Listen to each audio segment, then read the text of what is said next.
The air in downtown Los Angeles was thick with the scent of money and exhaust, a peculiar blend of fleeting glamour and grinding reality. Below the shimmering glass towers, secrets were traded like stock, and Evelyn Harper was digging deep for the most valuable one of all. She sat in her dimly lit office on the 40th floor of Sterling and Pierce, the glow of her monitors reflecting in her determined blue eyes. Eve was a senior financial analyst, her expertise lying in spotting the infinitesimal threads of irregularity in a tapestry of billions. Tonight, the threads led to a specific pattern, one that screamed systemic fraud rather than simple error. "Project Cerberus," she murmured, scrolling through a shell company's ledger that shouldn't have been in her department's purview. It was a subsidiary of the Midas Syndicate's front operations, disguised as a promising tech startup, a unicorn valued at over $1 billion, yet showing no actual product. Eve's heart hammered a steady rhythm against her ribs. The transactions were too clean, too massive, and too perfectly routed through a complex web of offshore accounts. They looked like the product of a brilliant, calculating mind, not a chaotic criminal enterprise.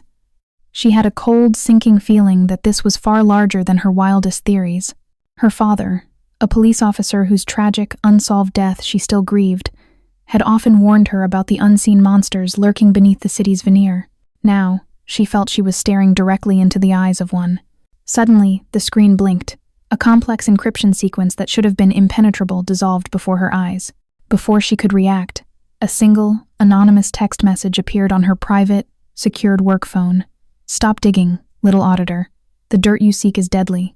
A wave of icy adrenaline washed over her. It wasn't a warning. It was a demonstration of power. They didn't just know she was looking. They knew exactly how she was looking. They had breached her highly secured network with effortless grace. Miles away, in a penthouse apartment overlooking the sprawling lights of LA, Silas Kaine watched the retreating digital footprint of the intrusion on his own sleek, custom interface. He leaned back in his black leather armchair, the glass of amber whiskey untouched in his hand. Silas was not a man who enjoyed unnecessary messes. He ruled the Midas Syndicate with the quiet authority of a king and the ruthless efficiency of a machine. He preferred to control the narrative, not react to it. His consigliere, the meticulous and nervous Julian Varick, stood by, watching the digital ghost fade. "Sir, she's an analyst at Sterling and Pierce, Evelyn Harper. No known ties to law enforcement or rival syndicates. Just a woman with a brilliant mind for numbers and a curiosity problem." Silas's eyes, the sharp, chilling color of polished amber, were fixed on a high-resolution photo of Eve. She was attractive, yes, but it was the unyielding intelligence in her expression that held his attention. "A curiosity problem is a fatal flaw in this city, Julian," Silas said, his voice a low, measured baritone that rarely needed to be raised to command obedience. "We could silence her, of course. But her breach was clean. She knows the structure, not the names. A bullet solves the problem, but creates noise. Noise attracts unwanted attention." He swirled the whiskey, finally taking a slow sip. "No, we don't eliminate the threat. We repurpose it." Julian looked confused.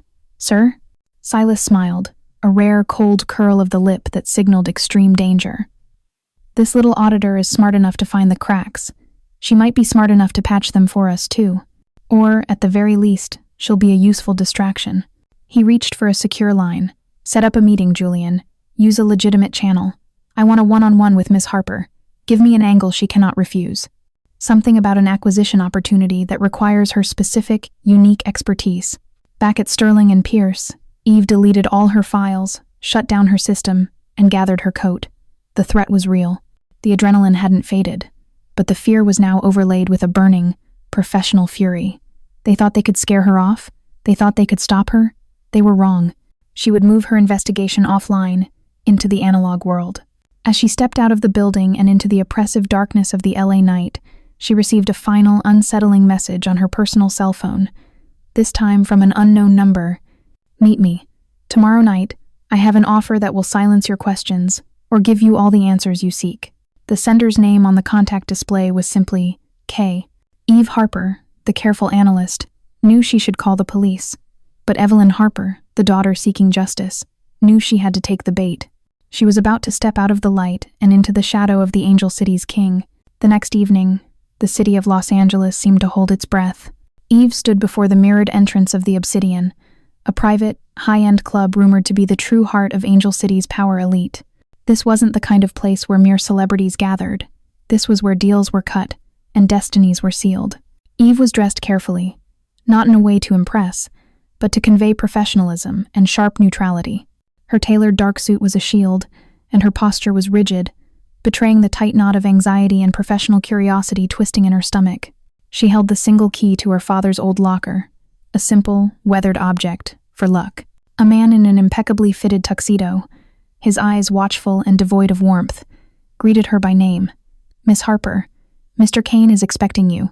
She was led through a labyrinth of hushed velvet curtains and polished mahogany, the air heavy with expensive cologne and the faint, sweet smoke of Cuban cigars. The journey ended in a private, soundproofed mezzanine, overlooking the city lights that stretched to the horizon. Silas Kaine was waiting. He was even more imposing in person than the fleeting images she had seen online. He stood near a floor-to-ceiling window, a silhouette framed by the glittering expanse of LA. His tailored suit was a dark charcoal, emphasizing his broad shoulders and the controlled predatory grace of his movements.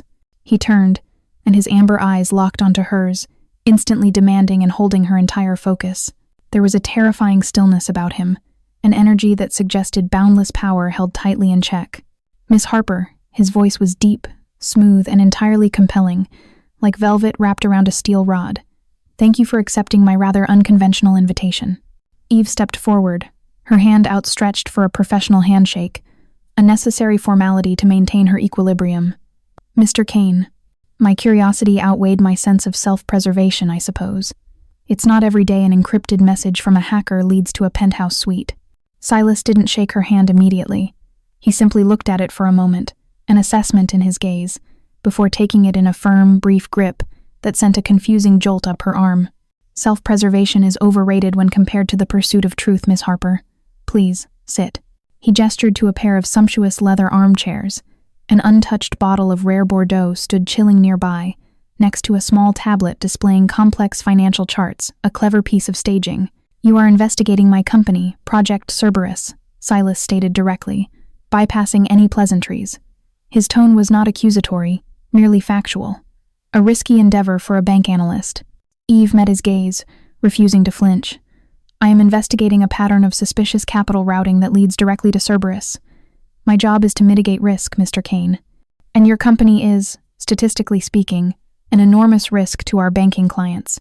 Silas leaned forward slightly, a subtle shift that made the atmosphere crackle. "You saw the transaction ledgers.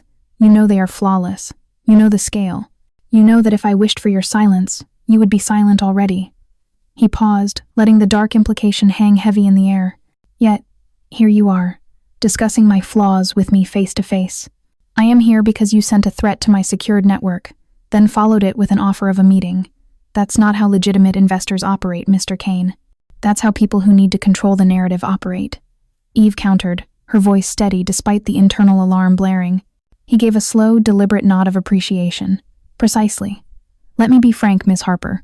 Project Cerberus is valuable. You, with your ability to spot irregularities in an infrastructure designed to hide them, are even more valuable." He slid the tablet across the table. It displayed a single, highly sensitive document, the internal schematic of the Midas Syndicate's financial defense framework. "The Midas Syndicate has enemies," Silas continued, his voice dropping slightly. "Old money, rival syndicates, ambitious politicians. They all want a piece of what I've built. I need someone on the outside, someone with your unique analytical perspective, to stress test my defenses, to find the weaknesses before my enemies do." He looked at her, his expression intense. "I'm offering you a retainer that would make your current salary look like pocket change.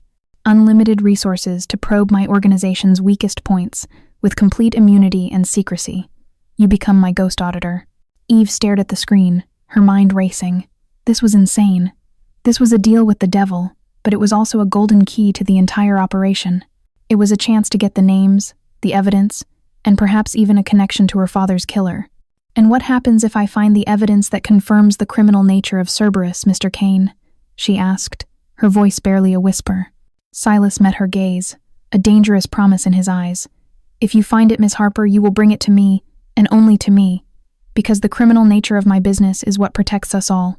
Now, tell me, Evelyn Harper, are you the kind of woman who prefers to work from the shadows, or be consumed by them?" The city lights outside seemed to shimmer, painting the room in a false sense of peace. Eve knew she was standing at a precipice. "I take the offer, Mr. Kaine," she said finally. "But I have two conditions. I report only to you, and I get full access. No digital blind spots." Silas's lips curved into that rare, chilling smile again. "Welcome to the shadow, Miss Harper. We begin tomorrow." He stood, his height towering over her, and for a moment, Eve felt a dizzying mix of fear and exhilaration. She had just stepped onto the most dangerous chessboard in Los Angeles. The next morning, Evelyn was led not to a corporate office, but to a discreet, century-old mansion nestled in the affluent hills of Holmby Hills, a location so prestigious, it was essentially invisible. This was one of Silas Kaine's private command centers, a place where the real work of the Midas Syndicate was conducted, far from prying eyes. She was taken to a vast, sterile room, a data analysis hub that dwarfed her entire department at the bank. It was a fusion of old-world grandeur and cutting-edge technology. Julian Varick, the consigliere, was waiting, his demeanor as tightly controlled as the temperature of the room. "Miss Harper," Julian said, his voice flat, "Mr. Kaine is occupied with ongoing matters. I am here to facilitate your access. Everything you requested is at your disposal." He gestured to a bank of monitors displaying streams of complex real-time data. "You have been granted temporary encrypted access to the core financial ledgers and asset distribution networks of Midas. You will report everything to Mr. Kaine, and only to him." Eve approached the console, her fingers already tingling with the desire to dissect the data. "I understand the rules, Mr. Varick. I'm a professional, and I value my life too much to break them." She spent the next few hours in a deep dive, meticulously tracing the flow of capital, identifying shadow subsidiaries, and mapping the dizzying complexity of the Midas financial architecture. It was brilliant. She had to admit, a financial masterpiece constructed for deception. She felt a grudging professional respect for the mind that orchestrated it, even as her moral compass spun wildly. It was late afternoon when the door hissed open, and Silas Kaine entered. The entire atmosphere of the room shifted, the quiet tension intensifying. He wore a crisp white shirt, the sleeves rolled up to reveal muscular forearms, a slight deviation from his usual impeccable suits, making him look less like a CEO and more like a man of action who had just concluded a demanding task. He walked straight to her, his long shadow falling over her workstation. "Find anything worth my time, Auditor?" Eve didn't look up immediately.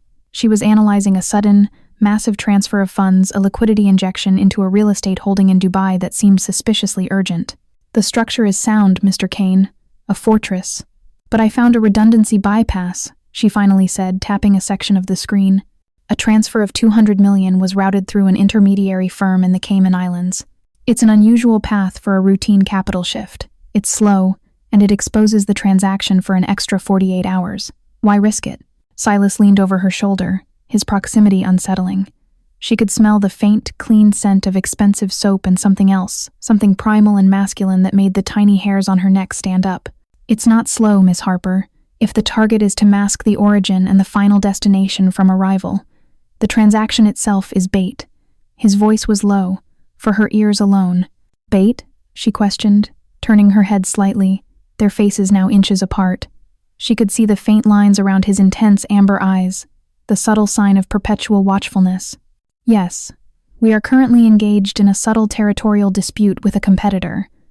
I needed them to think the capital was moving to Dubai, but it's actually destined for Tokyo, routed through 5 more layers. The bypass you spotted? That's the shiny lure." He straightened up, a dark satisfaction playing on his lips. "You found the lure, Evelyn, not the trap."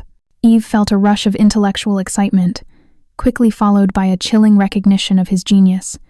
He wasn't just a criminal, he was a strategic architect. "You treat finance like a military campaign," she noted, trying to ignore the heat left by his closeness. "Finance is war, Evelyn, and the Midas Syndicate only loses when we are surprised." He paused, his gaze hardening. "Now, tell me, beyond the numbers, have you found any weakness that could truly hurt me?" Eve hesitated, thinking of the one thing she hadn't yet shared. "The flaw isn't in your ledgers, Mr. Kaine, it's in your history." She pulled up a file she had spent the previous night retrieving from old police archives. It was a partially redacted accident report. The death of her father, Detective Robert Harper, 7 years ago. The police report claims it was an accident, faulty brakes. "But my father was investigating an organized crime syndicate operating at the LA docks, controlling import divided by export logistics," she stated, her voice tight with controlled emotion. The time frame and location of his investigation align almost perfectly with Midas's early expansion into the city's trade routes. She looked up, meeting his terrifying, unblinking gaze. Before I can protect your future, Mr. Kaine, I need to know if your past is going to kill me, like it killed my father. The air became instantly charged, thick enough to choke on. Silas's expression didn't change, but the predatory stillness intensified, a storm gathering behind his eyes. You're a brave woman, Evelyn Harper, Silas finally said, his voice dangerously soft, or perhaps foolish. That investigation, your father's death, it involves individuals who are very much alive and very close to me. He walked to the bar, poured a glass of water, and slid it towards her. Focus on the numbers for now. The truth you seek is buried deep, but I promise you this, you are under my protection. And when you are ready to face the ghosts of the past, we will face them together. It was a strange, chilling moment of intimacy and promise, draped in the shadow of unspoken danger. Eve knew she had just tested the boundaries of their deal and found them surprisingly, terrifyingly, flexible. She picked up the water, her mind already plotting the next move on this deadly chessboard. She had his trust, or at least his attention. Now she needed the truth. The following week, the tension between Evelyn and Silas settled into a charged routine. She spent her days dissecting the Midas network, communicating with him through encrypted notes and hurried, intense private briefings. She began to see the logic in his madness, the architectural genius beneath the criminal enterprise. He, in turn, began relying on her assessments, her sharp logic becoming an essential shield. However, Silas believed that control was never absolute without proximity. He had a plan to test her loyalty and integrate her further into his world. Tonight, you accompany me, Silas commanded, his words clipped, as he stood in the doorway of her workspace. I am hosting a small gathering at my private residence in Beverly Hills. You are introduced as my chief risk strategist. Learn faces, learn names, but most importantly, learn deception. Eve felt a surge of resistance.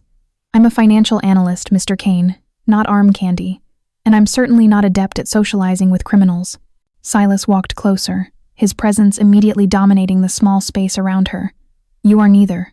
You are a necessity. And tonight, you will meet some of my senior people. You need to know which ones smile while sharpening their knives. Consider it field research, Evelyn, and dress appropriately. This is a subtle display of power. That evening, Eve stood in Silas's mansion, a sprawling modern fortress of glass and marble perched high above the twinkling LA basin. She wore a sleek, midnight blue dress that was elegant but understated, a strategic move to appear serious amid the glittering excess. The party was a parade of quiet power, influential bankers, silent security chiefs, and a few disturbingly charming individuals who clearly moved in the shadows of the law. Silas moved through the crowd with an unmistakable gravity. He was the sun around which everything else orbited. When he introduced her, his hand rested lightly, possessively, on the small of her back, a gesture that sent a strange warmth through her, but also served as a clear territorial claim to the room. Meet Evelyn Harper, Silas announced to Marcus Thorne, the head of security, a cold, massive man with scrutinizing eyes. She sees what others miss, a valuable asset.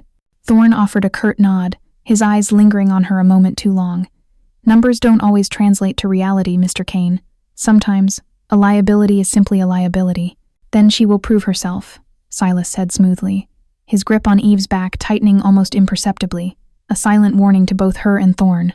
Later, she found herself cornered by Senator Davies, a powerful political figure known for his untouchable public image, but rumored to be deep in Midas's pockets. Such a young, brilliant mind, attached to Mr. Kaine, the senator remarked, his smile oily. I trust he keeps you motivated, Miss Harper? Men like Silas can be demanding. My motivation is professional curiosity, Senator, Eve replied, her voice cool and controlled. Mr. Kaine's demands are clear, and I meet them with analysis and logic. Nothing more, nothing less. She maintained a professional distance, observing the subtle power shifts, the fleeting glances, and the coded language. But one figure kept catching her attention, Dmitry Volkov, Silas's childhood friend and now his right-hand man, the man Julian Varick reported to. Dmitry was charismatic, quick to laugh, and utterly disarming. He was also the one person who kept glancing at her with an intensity that went beyond simple curiosity. As the party wound down, Silas found Eve by the expansive balcony overlooking the city. You held your ground, he noted, his tone flat, making it impossible to tell if it was a compliment or an observation. I didn't break character, Eve replied, tired but alert. Senator Davies is weak, hungry for validation. Thorne is loyal but mistrustful of anyone outside his circle. And Dmitry Volkov. He seems too friendly for this environment. Silas's amber eyes narrowed slightly. Dmitry is the most dangerous man here, Evelyn. His loyalty is absolute, his instincts are sharp, and he is the one man who knows too much. He leaned against the balcony railing, the city lights shimmering behind him like scattered diamonds. Did you enjoy the masquerade? It was insightful, Eve admitted, but it confirms my fears. I'm deep in the lion's den, and I think Mr. Volkov suspects I'm more than just a strategist. Silas turned, his gaze intense, assessing her in the moonlight. He suspects many things, but he answers to me. Do you trust me, Evelyn? Trust is a commodity you deal in, Mr. Kaine. I deal in data, she replied softly. And right now the data suggests that my best chance of survival and finding the truth is staying close to you. It was a dangerous game of honesty. Silas simply nodded, accepting her terms. He didn't offer comfort or false reassurance, but as he escorted her down the marble staircase, his hand once again rested at the small of her back, a possessive signature in the silent language of the Midas Syndicate. Eve knew then that she was irrevocably tied to the shadow, a key piece in his dangerous world. The atmosphere the next morning was tense. Eve was back in the analysis hub, meticulously cross-referencing old Midas financial reports with specific import documents related to the LA docks, the very area her father was investigating. She found a distinct anomaly, a series of expedited container clearances that began exactly 1 month before her father's alleged accident. Before she could delve deeper, Dmitry Volkov entered the room, unannounced. He was all easy charm, but his eyes, unlike Silas's chilling amber, were a dark, unreadable hazel, and they missed nothing. The Ghost Auditor, Dmitry said, leaning against the doorframe with calculated casualness. Silas speaks highly of your brain, says you're the only one who can spot the phantom threats. Eve remained at her console, maintaining a professional distance. I report to Mr. Kaine, Mr. Volkov. If you have any inquiries regarding the financial architecture, I suggest you consult him. Dmitry chuckled, a low, smooth sound that held no genuine humor. He walked slowly around the room, picking up a framed schematic of a corporate structure. Such strict rules. But rules are often just suggestions for men like Silas. Wouldn't you agree? Especially when dealing with outsiders. He put the schematic down and walked directly to her workstation, stopping just behind her. I'm curious, Evelyn. Why this job? A woman of your talent could be making millions legitimately. Why choose the cold, unforgiving shade of the Midas Syndicate? Eve quickly minimized the doc documents, replacing them with a complex derivatives model. I chose it for the challenge. The complexity here is unmatched anywhere in legitimate finance. I like to solve unsolvable problems. Dmitry's smile vanished. His gaze became razor-sharp, cutting through her practiced calm. Or perhaps you like to solve old personal problems. He leaned in, his voice dropping to a dangerous whisper, mirroring the predatory intimacy Silas often used. Your father, Detective Harper. He was poking his nose into the wrong containers, wasn't he? Before the unfortunate car accident, Eve felt a surge of cold terror, but she forced her expression to remain neutral. I don't know what you're talking about. My father's case is closed. Closed cases are Silas's specialty, Dmitry said, his gaze fixed on her eyes, searching for a tremor. But he's a collector, not a historian. If you're here for vengeance, Auditor, I advise you to drop the shovel. Digging up the past tends to bury the digger. The door to the hub opened sharply, and Silas Kaine walked in. He assessed the scene instantly. Dmitry too close to Eve, the atmosphere vibrating with unsaid hostility. Dmitry, Silas said, his voice flat, devoid of any warmth. I believe I instructed you to handle the acquisition of the San Diego port facility. That requires your full attention. Not distracting my strategist. Dmitry immediately backed away, the easy charm snapping back into place. But his eyes never left Eve's. My apologies, Silas. Just ensuring Miss Harper had everything she needed. She seemed distracted. She is focused, Silas countered, walking towards Eve, placing himself directly between her and Dmitry. I trust her focus. Now, go. Dmitry gave a slight deferential bow to Silas, a final, chilling glance to Eve, and left the room. The silence that followed was heavy. Eve knew she had been exposed. She took a deep breath. He knows why I'm here. He mentioned my father. Silas turned, his back still to the door. Dmitry is my shadow. He knows everything that touches my world. He knows I offered you immunity. He also knows you're a ticking clock." He looked down at the minimized files on her screen. "What did you find?" Eve quickly pulled up the container clearance documents and the financial anomaly. These expedited clearances, they were coordinated with massive, untraceable deposits into a numbered account. It was a single, high-risk operation, and it bypassed Julian and your usual system. It's too specific, too large to be routine smuggling. It looks like a one-time, critical delivery. "Of what?" Silas asked, his jaw tight. "I don't know," Eve admitted. "But the dates align perfectly with my father's final report drafts. He was onto something bigger than I thought." She looked at Silas, her eyes pleading. "Dimitri knows. Is he the one who handled this critical delivery?"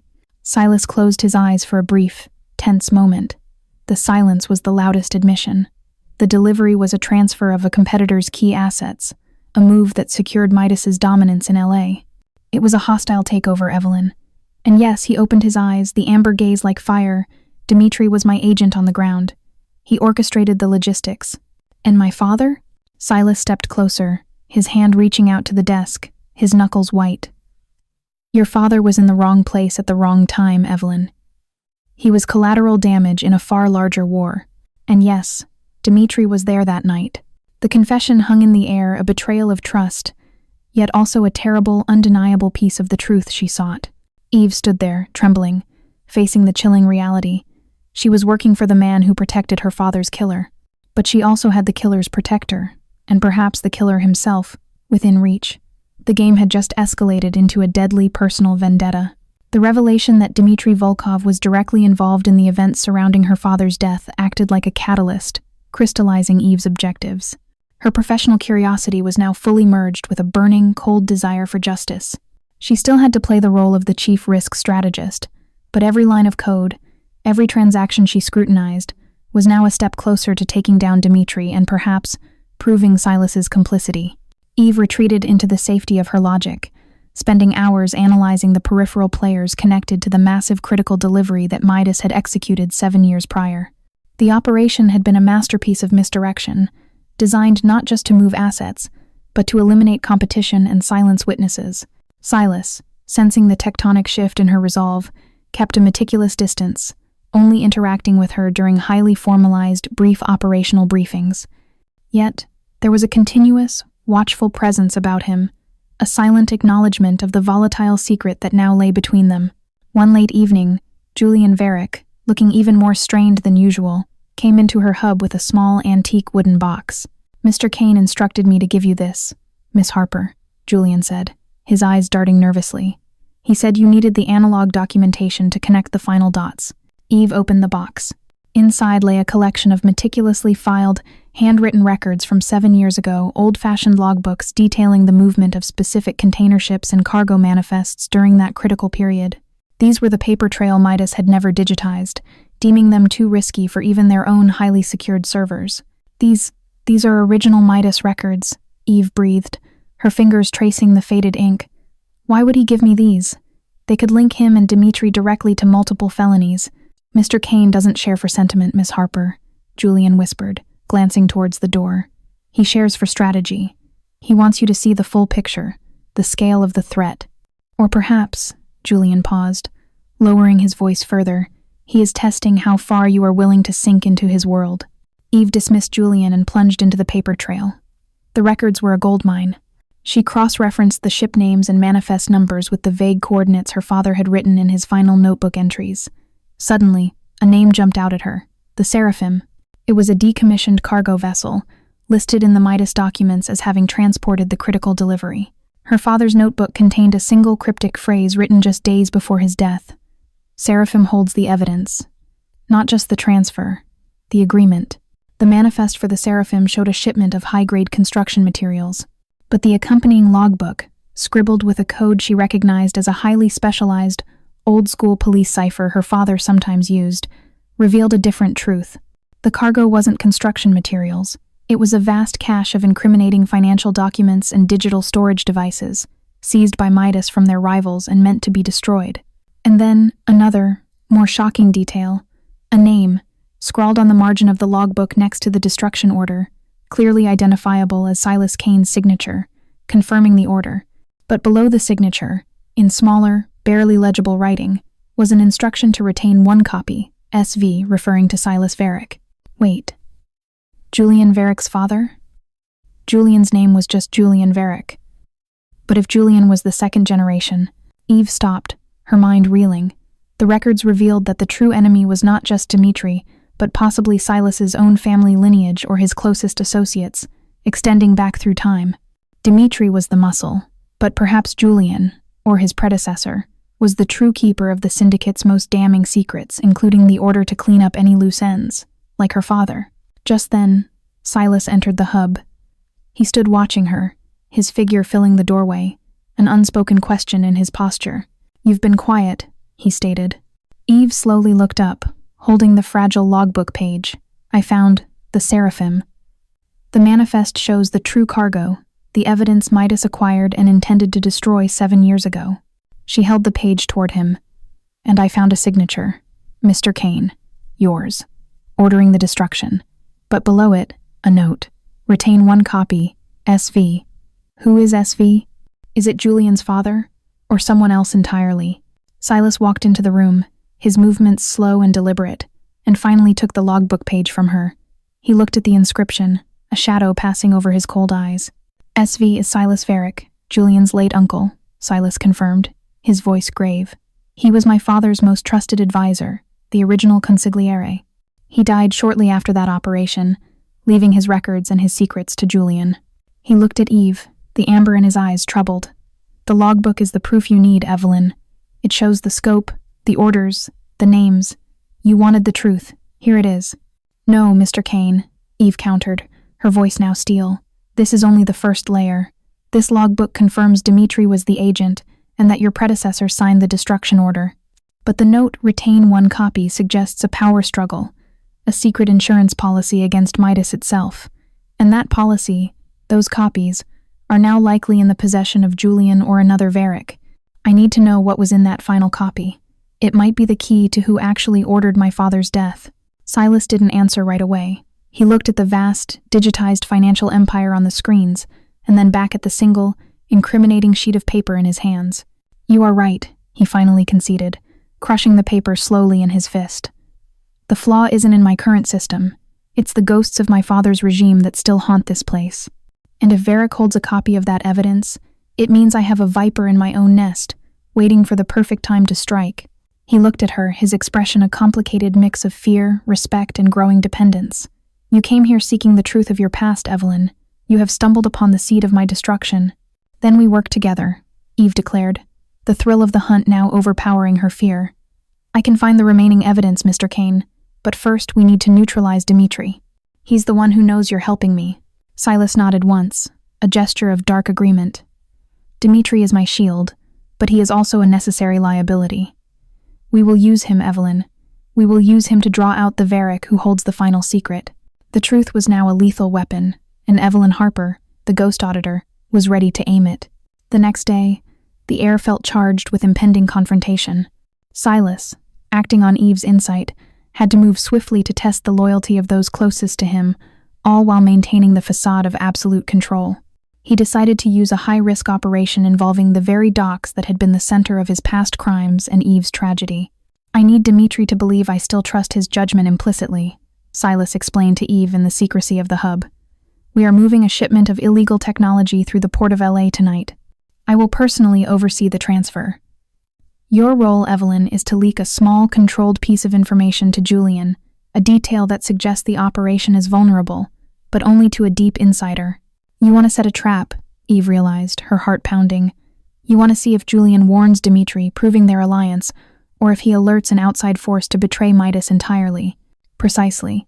And if he warns an outside force, it will likely be the ones holding the key, the original evidence copy," Silas affirmed, his eyes cold and distant. "This is the line in the sand, Evelyn.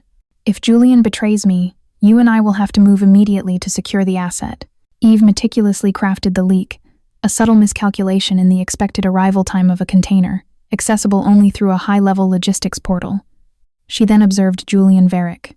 His usual nervous tic intensified after reviewing her analysis. Within an hour, he took a highly encrypted call in a secluded section of the mansion gardens.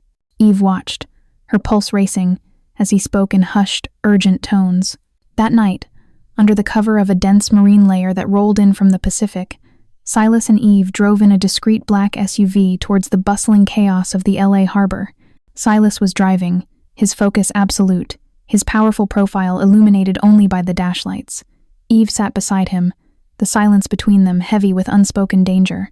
"If the betrayal happens tonight, it will be swift and violent," Silas warned, keeping his eyes on the road. "You stay in the vehicle, Evelyn.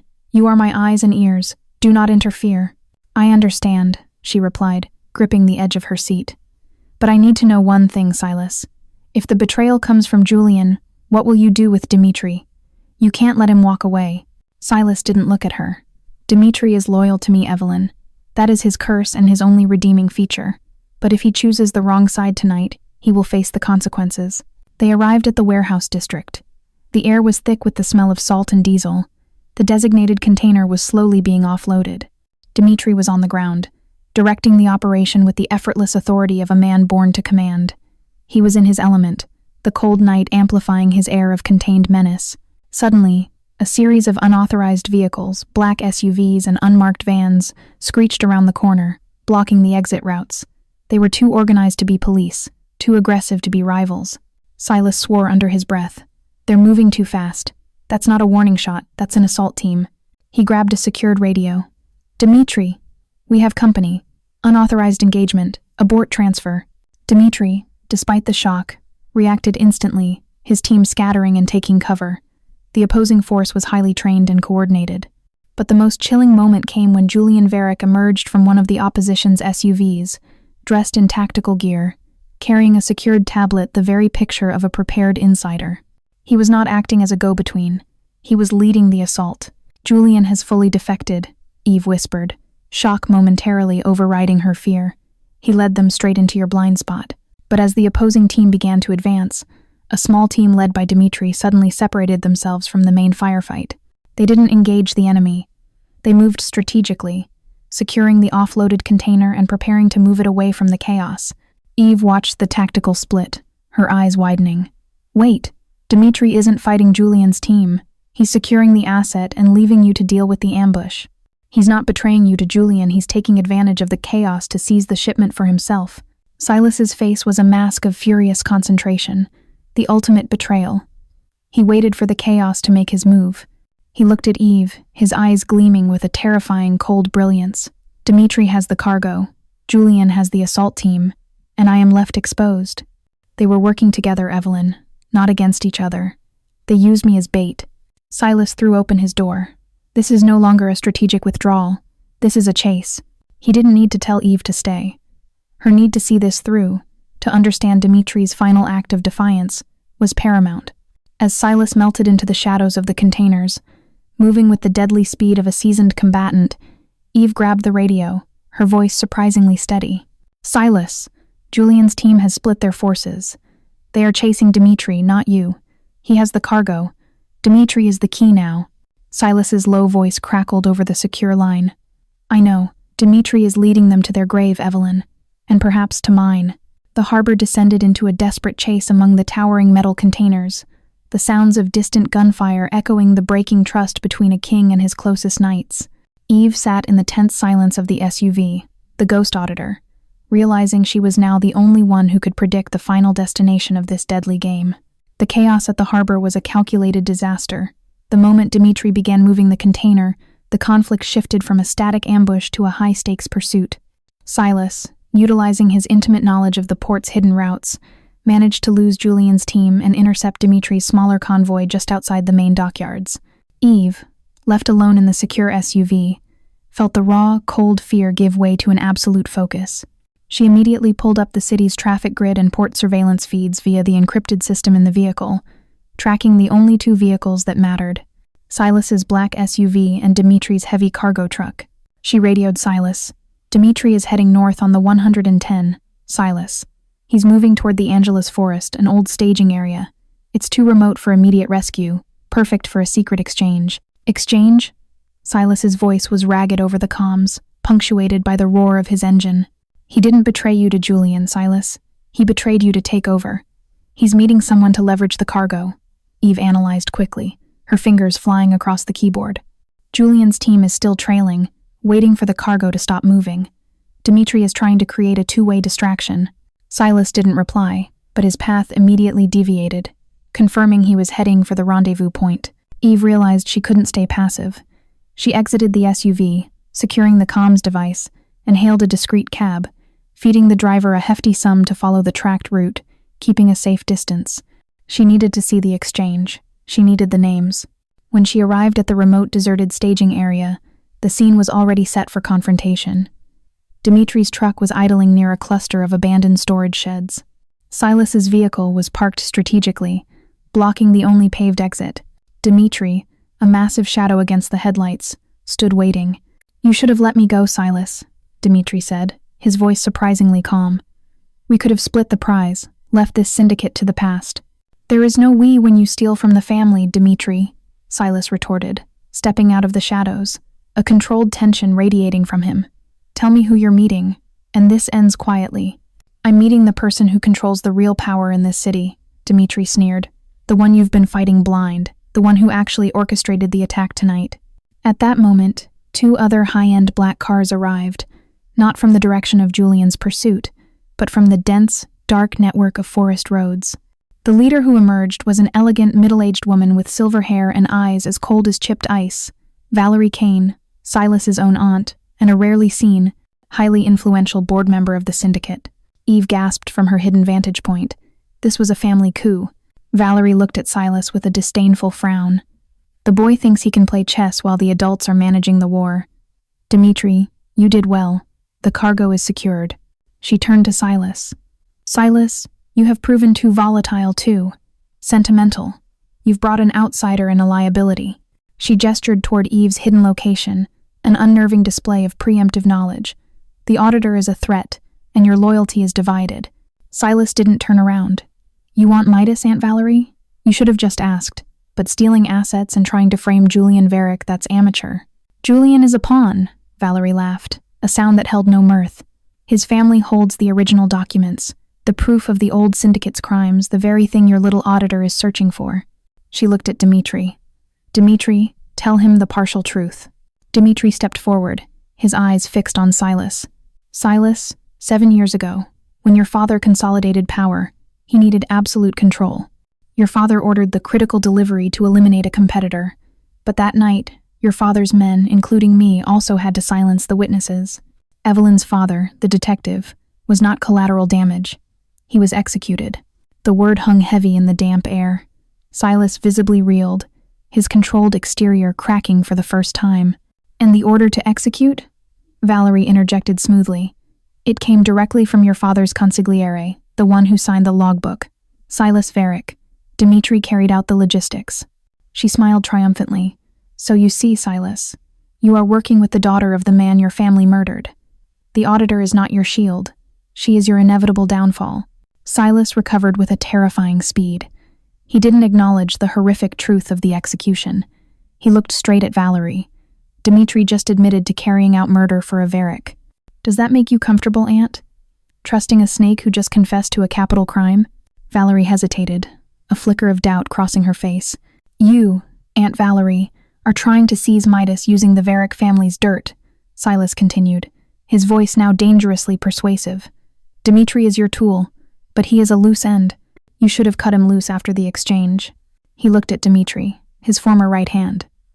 "Your loyalty was always misplaced, Dimitri. You were loyal to the position of power, not the man. And you just gave your testimony to the worst enemy you have." Before Dimitri could react, a sudden burst of activity erupted. Julian Varick's ambush team, having tracked the convoy, suddenly swarmed the staging area. "The police are 10 minutes out.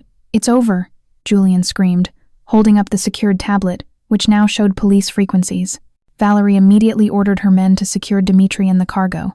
The entire situation exploded into a brutal, messy fight. Silas seized the moment, pulling a small, discreet weapon and firing a single, non-lethal shot at the cargo truck's tires, immobilizing the asset. As the fight intensified, Eve realized her position was compromised. She had heard the truth. Her father was executed on the order of Silas Varick, and Dimitri was the killer. She rose from her hiding spot, the knowledge giving her a sudden, reckless surge of adrenaline. She had the names, But she also realized the extent of Silas's betrayal. He knew the truth was worse than he admitted. "Silas!" she screamed, emerging from the shadows. "The truth is out. Your aunt controls the syndicate, and Julian has the evidence. This is your war." Silas saw her, his eyes flashing with a mixture of desperate warning and grim resignation. He knew the cost of her visibility. "Evelyn, get out of here," he roared, engaging Valerie's security team. But it was too late. Valerie saw her opportunity, her eyes gleaming with cold malice. "Target the auditor. Secure the liability." Eve didn't hesitate. The moment Valerie's command echoed, she turned and sprinted toward the dense forest border. The fear was a sharp, focused energy, pushing her forward, fueled by the horrifying confirmation of her father's execution. Behind her, the staging area descended into a full-scale firefight between Valerie's forces, Dimitri's small, rogue crew, and Julian's tactical team. Silas was fighting like a cornered beast, moving with a fluid, lethal efficiency she hadn't known he possessed. A bullet whizzed past her ear, close enough to feel the air pressure shift. She scrambled over the rough terrain, hearing the sounds of pursuit closing in. Suddenly, a strong hand grabbed her, pulling her violently behind a large, fallen log. It was Silas. He was breathing heavily, a dark stain spreading across his shoulder, his face grim with fury and adrenaline. "You disobeyed me," he hissed, pinning her against the rough wood, his body heat a terrifying shield. "You lied to me," Eve shot back, her voice shaking but defiant. "My father was executed, by your family's orders, and you knew it was worse than collateral damage." Silas tightened his grip, his eyes burning into hers. "I gave you the information that led you to the truth, Evelyn. I didn't want you in the line of fire for the final reveal. You just exposed yourself to the most dangerous person in the Midas network, my aunt." He pulled out a compact field dressing kit from an inner pocket, quickly pressing it to the bleeding wound on his shoulder. "Valerie is the one who wanted my father's power. She used the Varick documents as leverage. Dimitri was her instrument, not the mastermind. But he still killed my father." "Yes," Silas admitted, his voice rough with pain and urgency. "And he must pay. But not until he leads us to the Varick evidence. That evidence is the key to bringing down Valerie's entire structure, and it will give you the complete picture of Dimitri's orders. We need to work together for 5 more minutes, Evelyn, or we both die here." The sounds of the chase were dangerously close. Valerie's men were sweeping the area. "We need to disappear now," Silas said, pulling her deeper into the trees. He moved with a speed that belied his injury, guiding her through a narrow, overgrown deer path.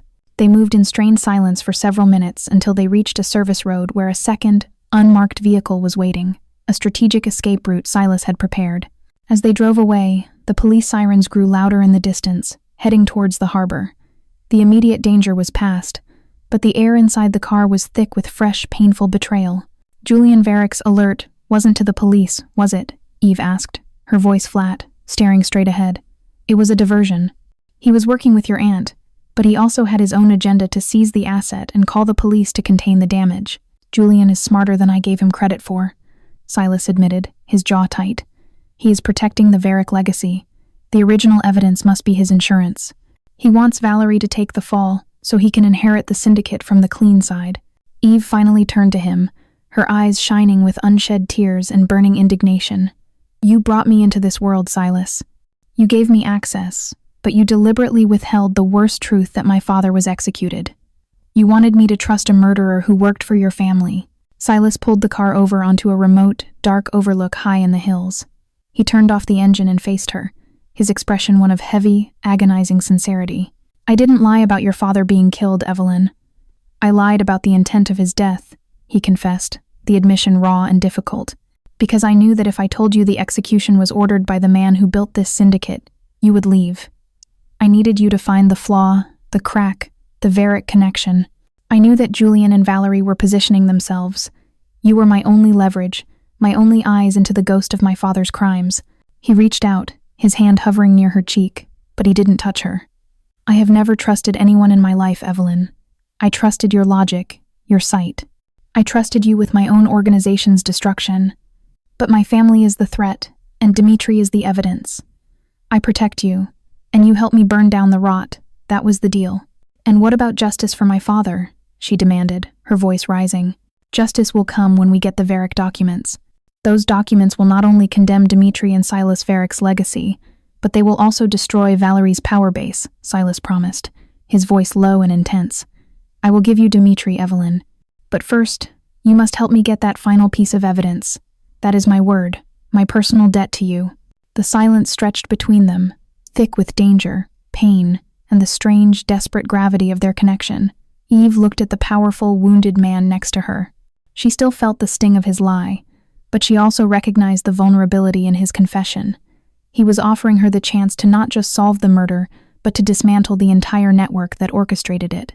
"Tell me the plan, Silas," she finally said, the fight draining her, but her resolve hardening. "We go after Julian. He has the key."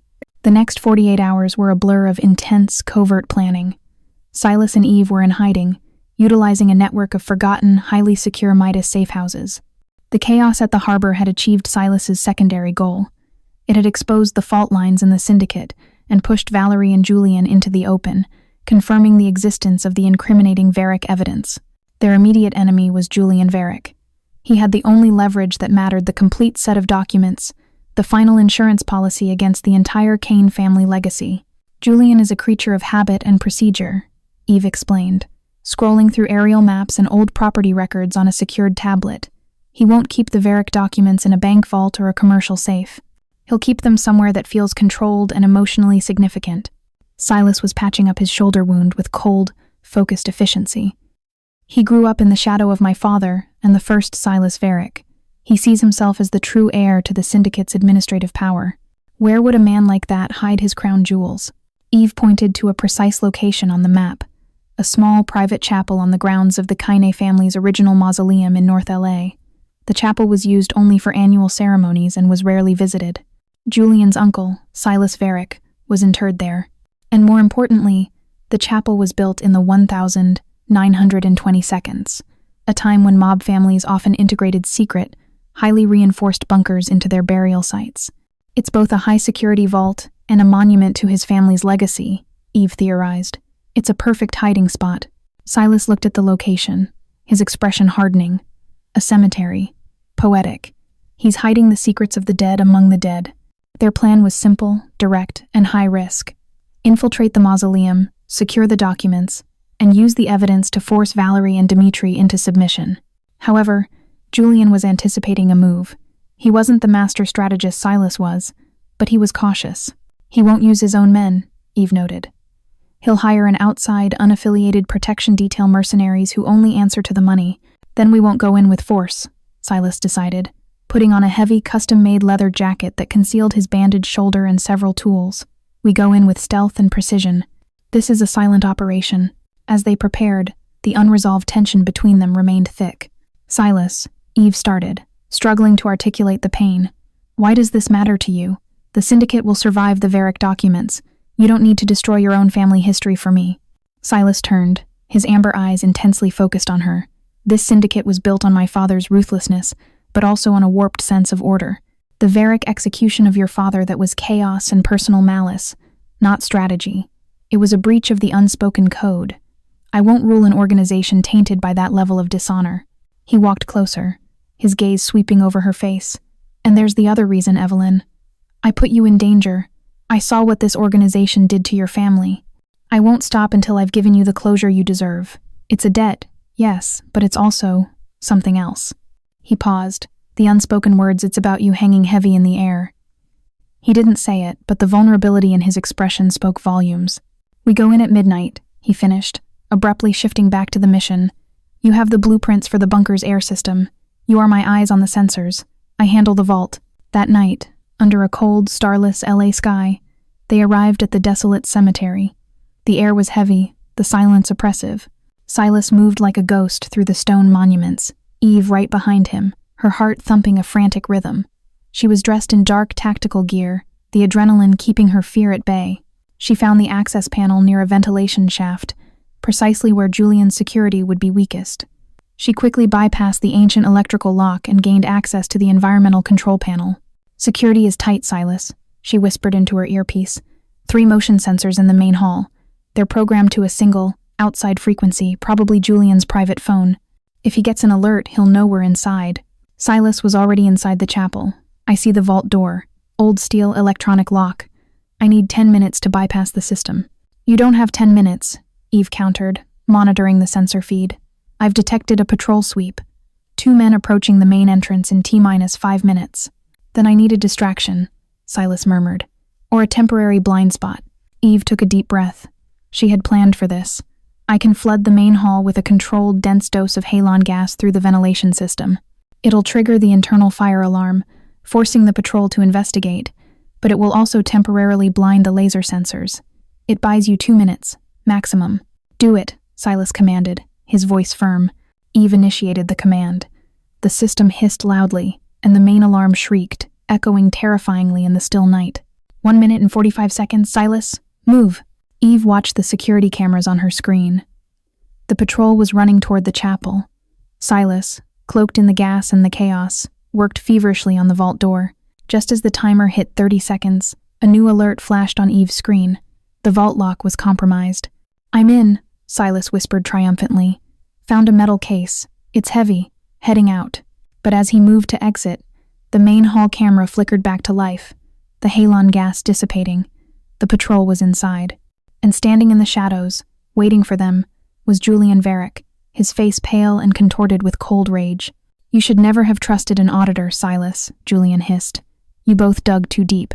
The atmosphere inside the mausoleum chapel was suffocating. Julian Varick stood with a gun aimed steadily at the vault entrance, flanked by 2 heavily armed mercenaries. Silas emerged from the vault, the small, heavy metal case containing the Varick evidence held securely in his injured hand. Julian, Silas said, his voice level despite the pain and the imminent threat. You're a financial strategist, not a soldier. Step aside. No, Silas, Julian replied, his voice shaking with the intensity of his ambition. I am the protector of the truth. The Midas Syndicate has been corrupted by Kaine chaos for too long. My family's documents prove that your father was the criminal, and my uncle Silas Varick was merely the loyal servant who kept the ledger. Eve, still outside near the ventilation shaft, listened intently on the comms, frantically searching the building's layout on her screen for an escape route. The ledger confirms the execution of Detective Harper, Julian, Silas countered, his voice sharp. It confirms that your uncle ordered a murder to secure my father's power. That makes your family the architects of chaos. My uncle had to clean up your father's mess, Julian screamed, his composure finally breaking. He wanted to stabilize the syndicate. Now give me the case, Silas. It's my legacy. Julian signaled his men. They advanced slowly. Silas, moving with calculated, cold precision, raised his injured hand and threw the metal case. It wasn't aimed at Julian, but at the heavy, ancient stained glass window behind him. The glass shattered with a deafening crash, momentarily distracting Julian and his mercenaries. In that split second, Silas dove behind the massive stone sarcophagus of his grandfather. The 2 mercenaries opened fire, the sound echoing brutally in the small chapel. Eve saw her opportunity. Silas, north wall. There's an old service tunnel. I see it on the thermal schematics. Silas, taking cover, confirmed the tunnel was structurally sound. He needed to get the case, which had skidded toward the center of the chapel floor. Julian, think, Silas yelled, trying to buy time. If you kill me, Valerie Kaine will have you destroyed by noon. She already has Dimitri and the stolen cargo. You need an alliance. Julian hesitated, his eyes darting between the sound of the gunfire, the empty vault, and the potential threat of his Aunt Valerie. It was enough. Silas sprinted, grabbed the case, and headed for the hidden service tunnel.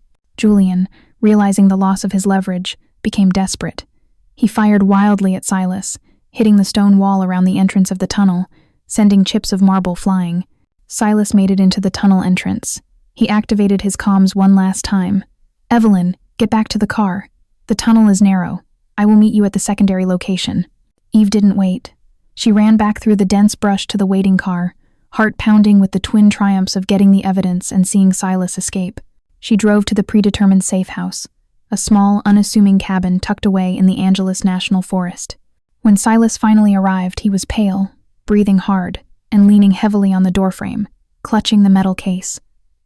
His injured shoulder was bleeding profusely again. Eve rushed to him, her analyst detachment instantly dissolving into raw concern. Silas, you're losing too much blood. Sit down, now. She helped him into a chair, quickly cutting away the fabric of his jacket and shirt to redress the wound. As she worked, their eyes met a silent collision of adrenaline, fear, and a strange, undeniable attraction that had been forged in the crucible of violence and betrayal. You saved me, Silas muttered, wincing as she cleaned the deep wound. You gave me the exit. Why? You have the truth now. I have a case full of documents, Silas, Eve whispered, carefully stitching the gash with the medical supplies he carried. But I need the power to use them, and that power is still tied to you. Besides, she added, her voice softening, the documents may tell the truth, but you are the only one who can deliver the final justice. She finished stitching the wound, securing the dressing. He was dangerously close, the smell of his blood and sweat filling her senses. Silas reached out, his uninjured hand brushing a stray strand of hair from her cheek. You are not just an auditor, Evelyn. You are my anchor. You see the lines I shouldn't cross. He leaned in, his amber eyes burning with an intensity that stripped away the layers of the mob boss, revealing the man beneath. Julian and Valerie will be hunting us with every resource they have. Dimitri still has the cargo. We are completely isolated. It's just us now. He didn't need to ask for her loyalty. He had the case, and she had the needle and thread, literally holding him together. She knew with chilling certainty that the lines between the investigator and the criminal, the hunter and the prey, had finally been erased. Eve looked into his eyes and gave a single firm nod. The documents, Silas. Let's see what we've paid for with blood and fire. The cabin in the Angeles National Forest became their operational base, a temporary sanctuary where their fragile partnership could either solidify or shatter. Silas, recuperating quickly despite his injury, was already focused on the contents of the Varick case. Eve was the key, her analytical skills vital for decoding the documents.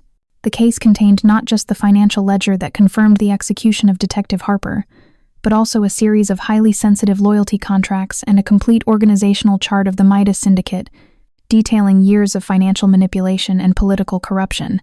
This is not just an insurance policy, Eve said, her voice awed, spreading the documents across the large wooden table. This is a blue book of the entire syndicate. Julian's uncle was preparing to seize control, not by force, but by intellectual superiority. Silas pointed to a specific contract near the bottom. It was an agreement, signed 7 years ago, between Valerie Kaine and Silas Varick, Julian's uncle. Valerie was bankrolling the Varick faction, Silas deduced, his expression grim. She was the true shadow power, using the internal documents as leverage against my father, and later, against me. Eve traced the signature, and Dmitry Volkov is listed here, not as an equal, but as an enforcer on contract to Valerie Kaine. He killed my father, Silas, but he was always an employee, a soldier following Valerie's direct command. The revelation was a double-edged sword. It confirmed the truth of her father's execution, providing a clear chain of command that led back to Valerie.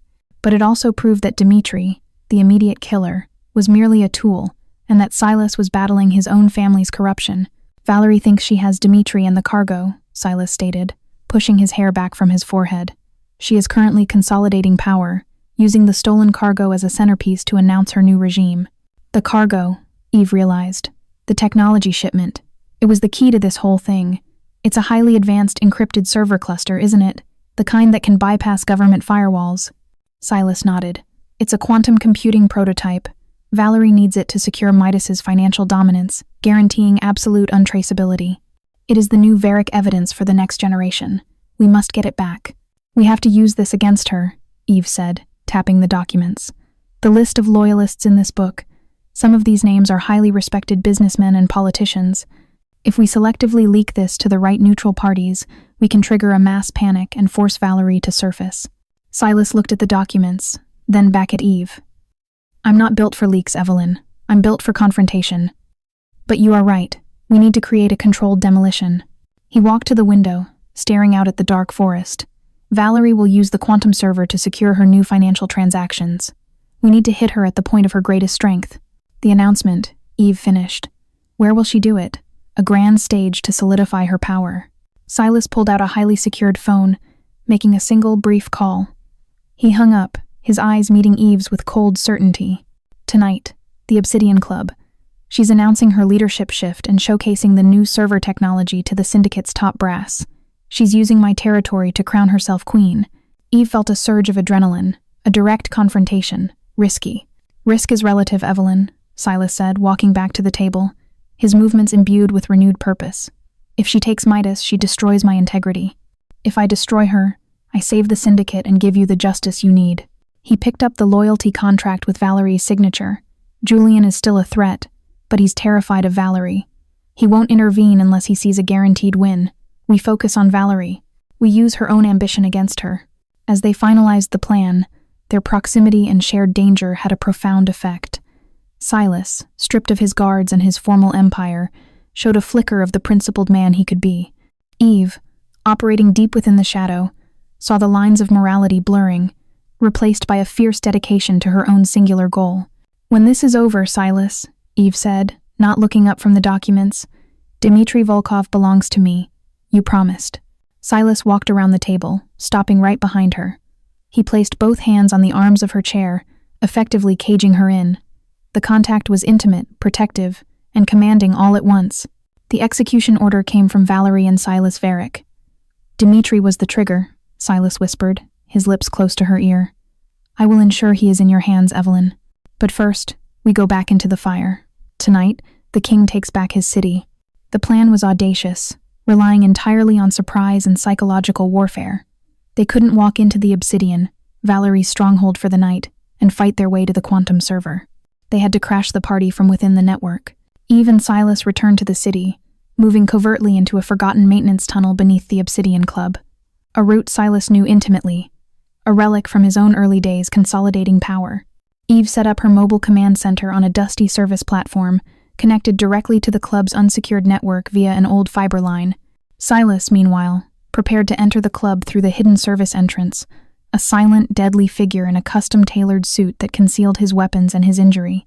The club's internal network is an air gap to the outside, but it connects to the quantum server internally, Eve explained, the blue light of her screen illuminating her intense focus.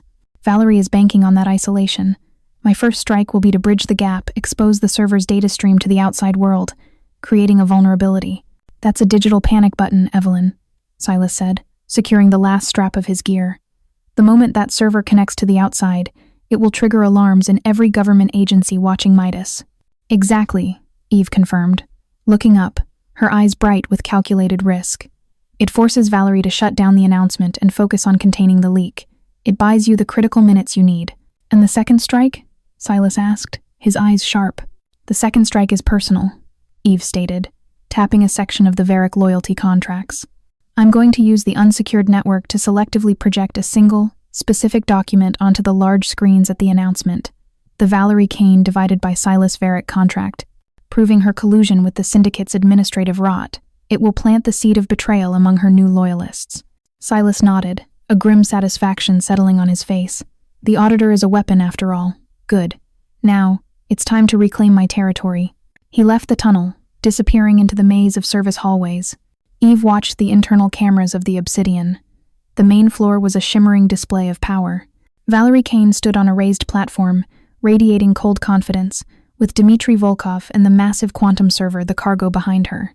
Valerie began her speech, her voice sharp and commanding, announcing the new era of Midas and denouncing Silas as a failed leader. Eve took a deep breath. Time for the first strike.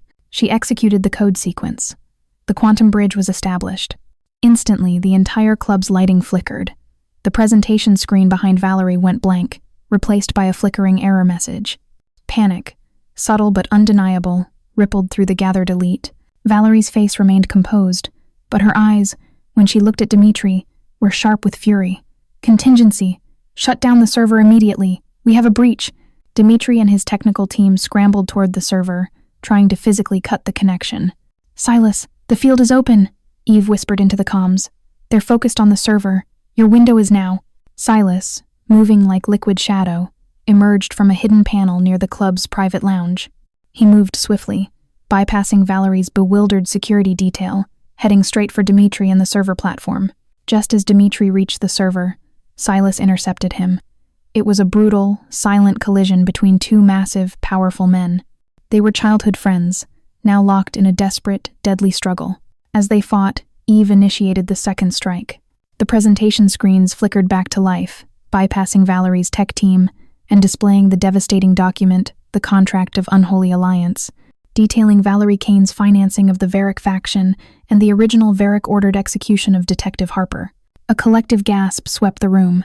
Valerie Kaine's carefully constructed facade shattered. The whispers began immediately: betrayal, murder, treason. Her new loyalists exchanged nervous, calculating glances. Valerie screamed, pointing a trembling finger at the fighting figures.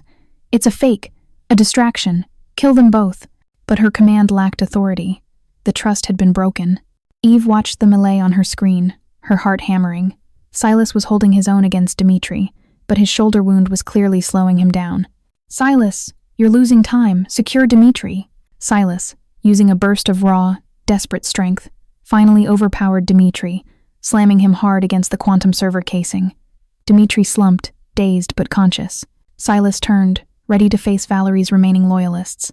But just as he did, Julian Varick emerged from the crowd, not with a gun, but with a highly secured tablet, his face a mask of calculated fury. "You lose, Valerie!" Julian yelled, holding up the tablet. "The real power is in the evidence." The scene had completely dissolved into anarchy. Silas battling for control, Valerie fighting to contain the betrayal, and Julian making his final, desperate move. Eve realized, with a terrifying clarity, that Julian's sudden appearance was the wild card she hadn't accounted for. Julian Varick's arrival was the final spark that ignited the Syndicate's implosion. He was not there to fight Silas or Valerie. He was there to claim the vacuum of power. Julian tapped his tablet, and the presentation screens, already displaying the incriminating Varick-Valerie contract, suddenly flashed a single, terrifying new image. A pre-recorded video of Julian's uncle, the original Silas Varick, confessing to years of Midas's darkest crimes, including the execution of Detective Harper. The Varick evidence is now public, via a secure anonymous global leak. Julian screamed over the ensuing chaos. Valerie and Silas Kaine are equally responsible for the Syndicate's rot. Midas must be dismantled and rebuilt. I am the new order. The room erupted. The high-level guests, terrified of the public exposure and the now globalized evidence, scrambled for the exits, abandoning both Valerie and Silas. Valerie, seeing her plan collapse and her name irrevocably tied to the murder, grabbed a service weapon from a nearby bodyguard, her eyes fixed on Julian. "You fool, you've destroyed us all." Silas, seizing the moment, disarmed the still-dazed Dimitri and secured him with a rapid set of zip ties. He didn't look at Valerie. His focus was on the most critical asset, the quantum server. "Eve, I need a shutdown code now. I can't let this server fall into Julian's hands," Silas commanded over the comms, already moving toward the platform. Eve, watching the thermal images of the club, saw that Julian's focus was entirely on the screaming crowd and the political fallout he was basking in his moment of calculated glory. "I can't bypass the physical server security, Silas," Eve frantically replied. "But the code for the emergency protocol shutdown is in the Midas Blue Book, the Varick contracts. It's on page 37, under contingency A7. I'm sending it to your secure line." Silas received the code, a complex, 9-digit alphanumeric string on his wrist-mounted device. He sprinted, dodging Valerie's panicked loyalists, reaching the server. Just as he was about to input the code, Valerie, her face contorted with desperation, turned her gun on Silas. "You will not have my future, Silas." The shot rang out, but it wasn't aimed at Silas. In a shocking act of misplaced loyalty, Dmitry Volkov, now bound but regaining awareness, lunged forward, using his shoulder to deflect Valerie's arm. The bullet grazed the ceiling. Silas didn't hesitate. He slammed the emergency shutdown code into the server interface. The quantum server went dark. The screens went black. The only sound was the screaming and the wailing police sirens now closing in on the Obsidian. Silas looked down at Dmitry, who was grimacing in pain. "You chose me over her, Dmitry. Why?" "I was loyal to the king, Silas," Dmitry spat out, his voice hoarse. "Not the accountant. My debt is to you, even if my hands are dirty." Valerie, seeing her entire empire crumble, was quickly subdued by the few remaining, non-aligned security forces, who were now keen to switch allegiance to the winner, whoever that may be. Julian, still holding his tablet, saw his victory dissolve. The destruction of the Midas reputation was certain, but the new power structure was still unclear.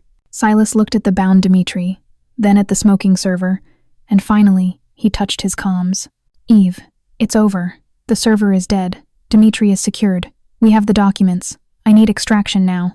Eve, already speeding toward a pre-arranged rendezvous point, felt a wave of exhausted relief. The truth was out.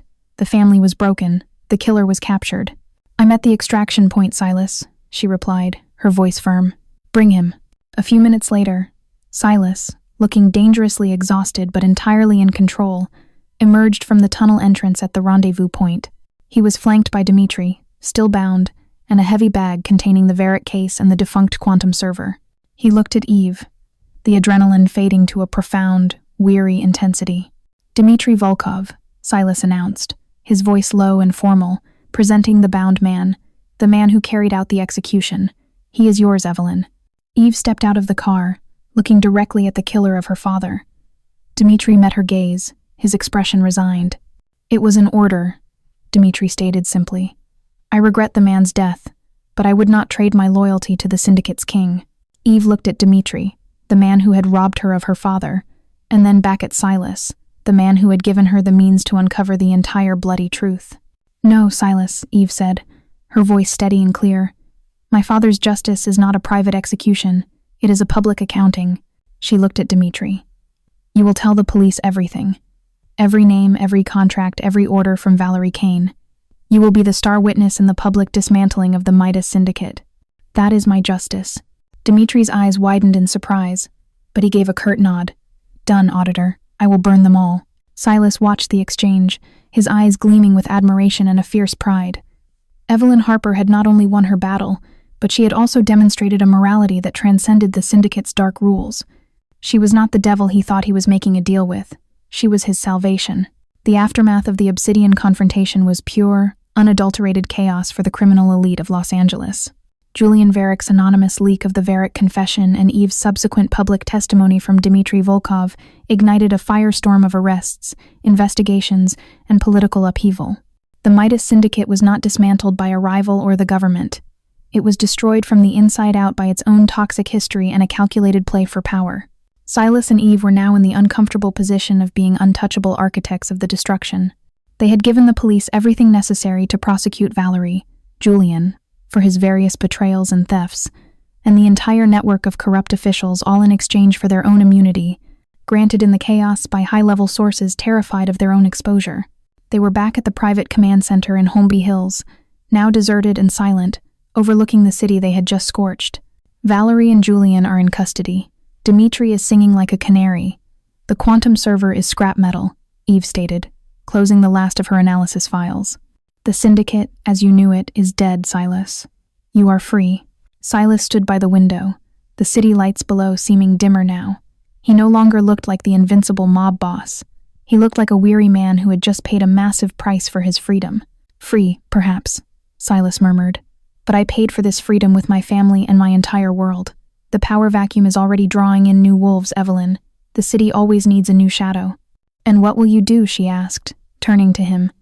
"Will you build Midas too? A cleaner version?" Silas turned, his gaze intense. "That's where the chessboard comes in, Evelyn. This isn't just about crime anymore. It's about control. The Varric documents, the ones you secured, contain the names of every high-ranking official, every corrupt judge, and every compromised financial institution. We have the ultimate leverage." He walked towards her, the closeness of his presence, a commanding force.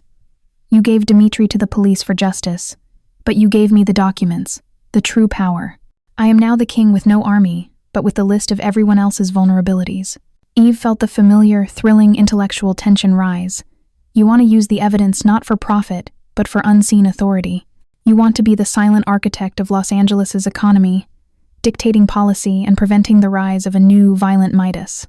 "I want to ensure that no one else suffers the fate of your father, or the cost of my past," Silas confessed, his voice low. "But I can't do it alone. I need the Auditor." He looked at her, his expression a profound mix of demand and request. "I need you to stay, Evelyn, not as my strategist, but as my partner. You see the cracks, you expose the rot, and I exert the pressure. We clean this city, one corrupt soul at a time. We become the invisible power that keeps the chaos in check." Eve took a deep breath. This was the true trap, the ultimate test. To walk away and return to her safe, legitimate life, or to step permanently into the shadow, with the man who both protected her and represented everything she hated. "If I stay, Silas," she said, her voice trembling slightly, "it's not for a salary or power. It's for closure that only total control can grant, and it changes everything between us. The boundaries are gone." Silas closed the distance between them, his powerful hand reaching out to cup her face, his thumb gently stroking her cheek. The gesture was tentative, yet possessive. "The boundaries vanished the night you ran from the harbor, Evelyn. You and I, we are two sides of the same coin now. You are the light that allows me to see the darkness. I am the shadow that protects your ability to shine." He leaned in, his amber eyes searching hers. "I am done with the lies and the old rules. If you walk into this new life with me, I offer you everything, my respect, my power, and the only genuine piece of my heart that this life hasn't managed to destroy." He finally kissed her. It wasn't the tentative brush of colleagues, but a fierce, deep embrace, a fusion of all the tension, the danger, and the unspoken feeling that had been building between the two of them since the night they met. It was a kiss that sealed a new contract, one written not in blood, but in fire, betrayal, and undeniable love. Eve returned the kiss with equal fervor, accepting the darkness and the dangerous hope it offered. She was no longer just the auditor. She was the queen of the shadow. The weeks that followed were not filled with quiet domesticity, but with the meticulous, relentless work of rebuilding the power structure from the shadow. Silas and Eve relocated to a stunning, discreet penthouse overlooking Santa Monica, a neutral zone where they could operate without the ghosts of the Syndicate's past. Their relationship was intense, forged by crisis and defined by mutual respect and a dangerous synergy. Eve was the brains, the moral compass, and the system's architect. Silas was the face, the muscle, and the executor. Their love was an electrifying undercurrent to their work, a private sanctuary in a public world of manipulation. Their first priority was the Varric document leak. "We don't release it all at once," Eve explained, sitting across from Silas, a holographic map of LA's power grid projected between them. "We release it in a controlled, targeted drip. First, the financial institutions, the banks and hedge funds who laundered Midas money. We create a liquidity crisis, forcing the government to step in. And then the political puppets," Silas added, his eyes following her cursor. "The mayors and councilmen who took bribes. We force them to resign, paving the way for new elections, and install our own silent allies, legitimate, but beholden to our protection." They worked in perfect sync, their dialogue a rapid-fire exchange of strategic calculation. They weren't criminals in the traditional sense anymore. They were power brokers using illegal leverage for a unique, self-serving form of systemic cleansing. One afternoon, Julian Varric, now awaiting trial, managed to send an encrypted message to a secure email Eve monitored. The message was a single sentence. "The Varric legacy runs deeper. Look at the Phoenix contract." Eve was immediately suspicious. "Julian is trying to lure us into another trap, Silas. He lost the war, but he wants to burn us on his way out." Silas, however, had a gut feeling. Julian is prideful. He wouldn't give us useless information. The Varric family always had an ultimate failsafe. Phoenix, a symbol of rebirth. It sounds like an escape plan. They delved into the deep archives of the Varric case, finding a single, highly redacted document labeled Project Phoenix. It detailed a long-term plan, conceived by the original Silas Varric, to create a global, legally untouchable trust fund funded by Midas's early, highest-yield illegal investments. The trust was designed to survive any syndicate collapse, allowing a Varric to retire or relaunch the organization years later. "This is the true final secret," Eve whispered, tracing the complex offshore shell structure. "It's not just a cash reserve. It's a global network of legitimate-looking assets, real estate, gold, blue-chip stocks, and the sole beneficiary is listed as L. Varric." Silas's face tightened. L. Varric. Who is that? Julian is the only remaining Varric heir of consequence. Eve cross-referenced the name against international birth records and old Midas personnel files, her mind racing. L. Varric is not Julian's sibling. It's a first cousin, a distant relative Julian never spoke of, who was sent away years ago. Lydia Varric. A cold realization struck them both. Lydia Varric was not a threat to the current syndicate. She was the next generation's founder. Julian wasn't sending a trap. He was sending a warning about his family's long-term play. "She's the true Phoenix," Silas stated, his voice now back to its old, cold menace. "She's the failsafe. And she's waiting for the dust to settle, to claim the trust and restart Midas, using Julian's mess as her foundation." Eve looked up at him, a determined fire in her eyes. "She has the money, but she doesn't know we have the documents and the power grid. We need to strike before she can activate that trust. It's time for the final confrontation, Silas. Not with ghosts, but with the future of the syndicate." Their focus sharpened. The immediate danger was past, but the ultimate threat, the clean new face of organized crime, was emerging from the shadows. Lydia Varric was the last piece on the chessboard, and the stakes were higher than ever. The location of the Phoenix Trust activation was a discreet, high-security financial conference in Monte Carlo, a location deliberately chosen for its distance from U.S. jurisdiction and its global wealth access. Lydia Varick was set to arrive under a false identity to finalize the trust transfer. Silas and Eve knew they couldn't afford a public confrontation. The goal was to secure the trust and neutralize Lydia before she could become a global problem. Lydia Varick is operating in a world of high finance, not street violence, Eve analyzed, reviewing Lydia's known aliases and travel patterns. Her defense will be legal, encrypted, and psychological. We hit her at the point of failure, the digital transaction itself. Silas arranged for a private jet and a small, loyal, highly trained tactical team, former security, now devoted solely to him. He left nothing to chance. Their plan was a subtle blend of financial warfare and covert infiltration.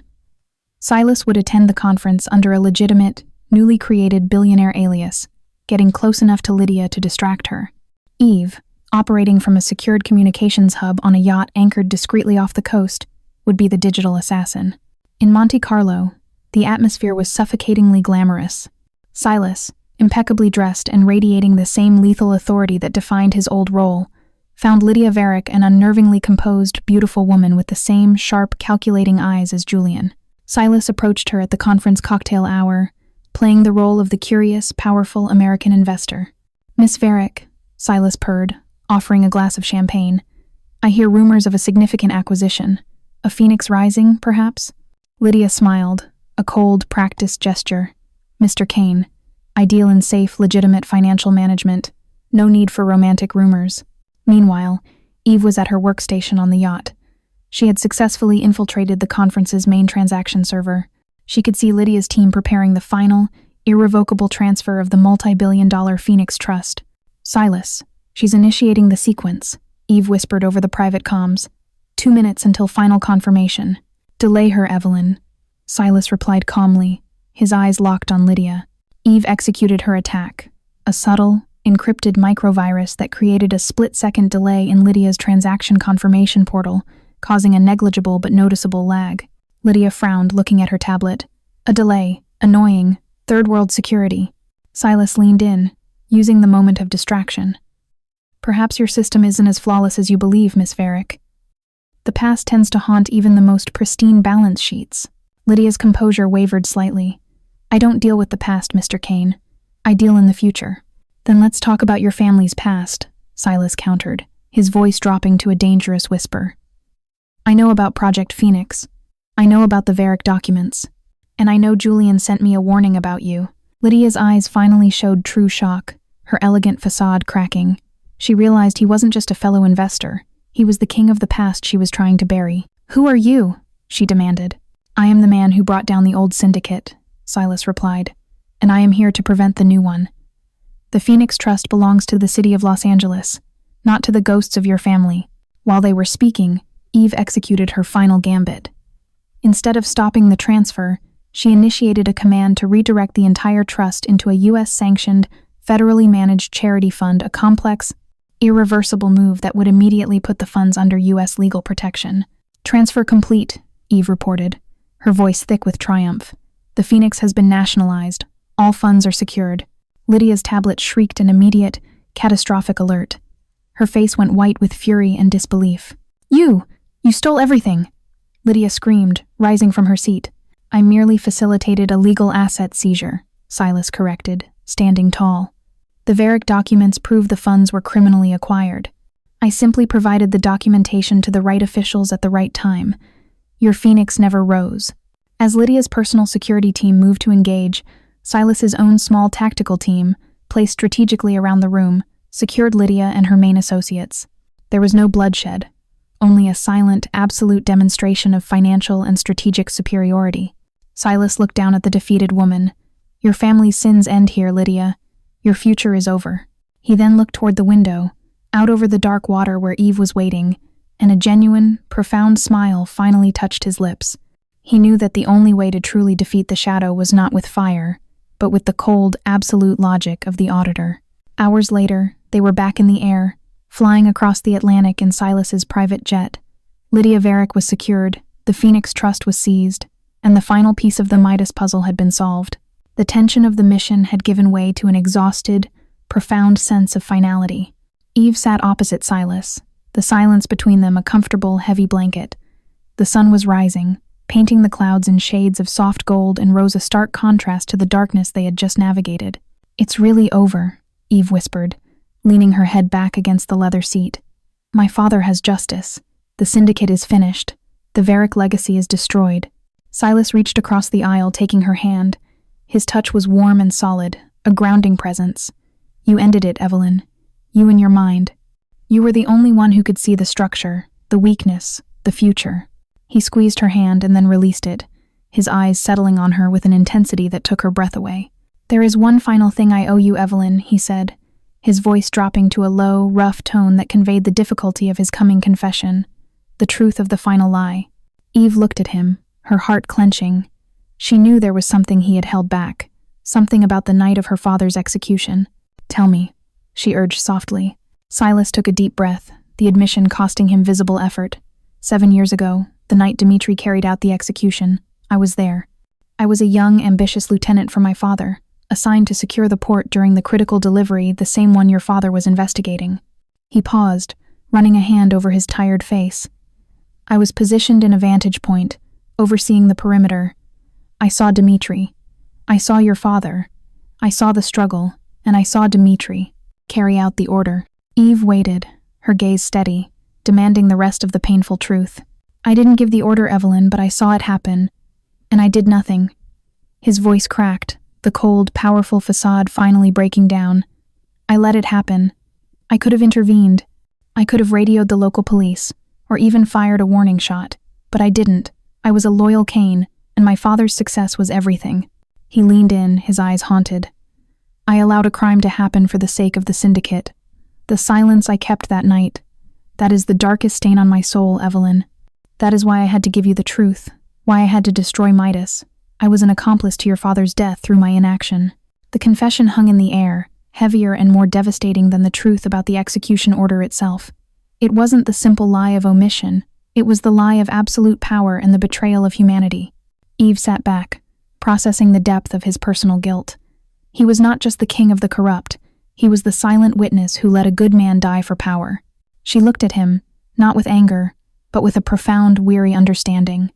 "You were a product of your environment, Silas, a cog in a machine of absolute power, but you broke that machine. You gave me justice for my father, and in doing so, you paid the price for your own inaction."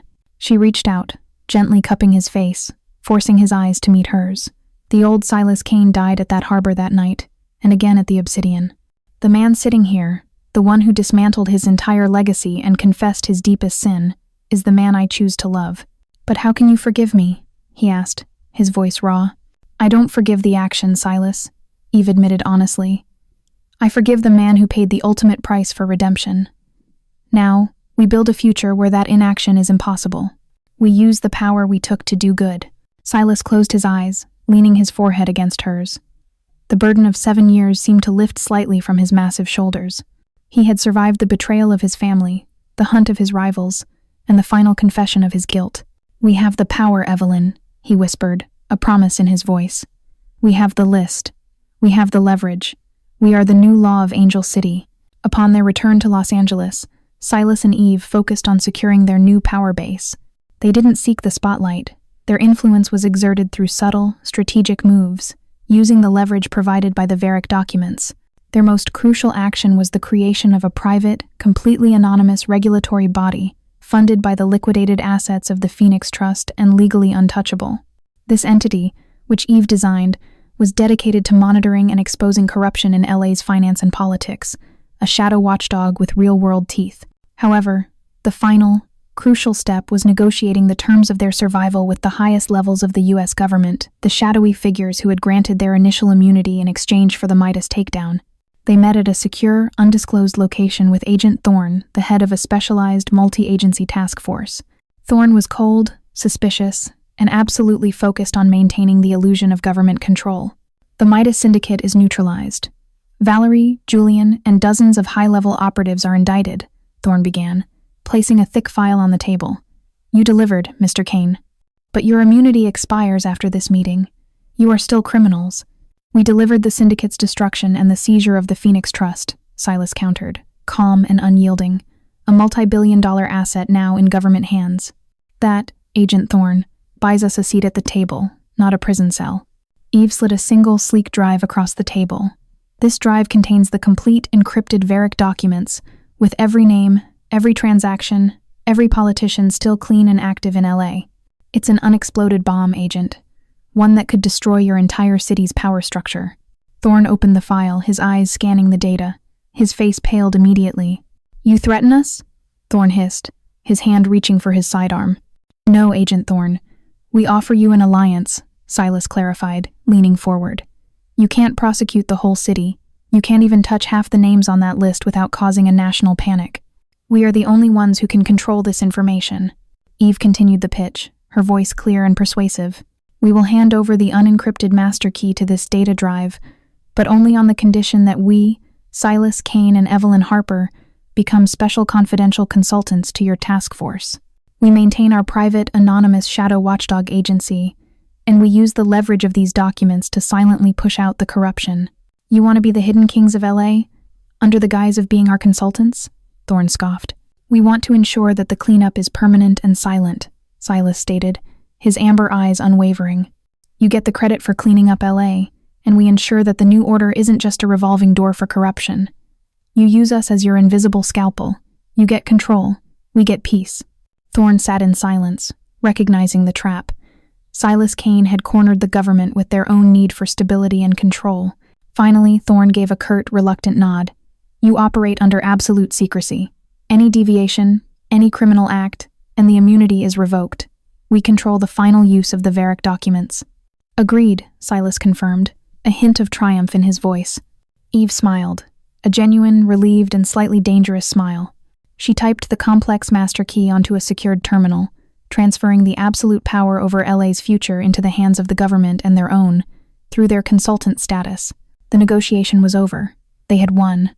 They had traded their lives as traditional criminals for a new, powerful existence as the hidden arbiters of justice. The final chapter began 6 months later. The city of Los Angeles felt subtly, profoundly different. Gone were the high-profile scandals and sudden, violent crimes linked to the old Midas Syndicate. A silent, steady pressure had been applied to the city's corrupt foundation. Crooked officials retired early. Money laundering schemes mysteriously dried up. The air was cleaner, both literally and figuratively. Silas and Eve were married in a small, private ceremony overlooking the Pacific Ocean. Their life together was not one of flashy excess, but of quiet, focused power. They lived in the Santa Monica penthouse, their operation, a minimalist, highly secured data center, and their love story, an intimate secret only they shared. They were in their office one evening, the sunset casting long, golden shadows across the room. Eve was reviewing a final report on the full liquidation of the Phoenix Trust, ensuring every penny went to the designated charity. Silas, standing behind her, wrapped his arms around her waist, resting his chin on her shoulder. He no longer wore the look of constant vigilance, but one of deep, earned contentment. The final transaction, Eve murmured, clicking the confirm button. The last ghost of Midas is gone. Almost, Silas whispered, turning her to face him. We still have the Varick documents, the core of our power, the list that ensures our peace. Eve held his gaze. We don't need the list anymore, Silas. The fear of what we might do is more powerful than any actual data dump. She reached up, pressing a button on the wall. A previously hidden section of the wall slid open, revealing a secure compartment. Inside lay the original heavy metal Varick case, containing the documents and the deactivated quantum server chip. We gave the government a copy, and we gave them the key, Eve said, her eyes alight with a decisive conviction. But the original source of all our pain and all our power must finally be destroyed. We started this journey for justice, not perpetual leverage. Silas looked at the case, the symbol of his family's downfall and his own redemption. He understood. The true peace wasn't in holding the ultimate weapon, but in choosing to lay it down. He nodded, a deep, satisfied agreement in his amber eyes. Justice without the price of corruption. A true ending.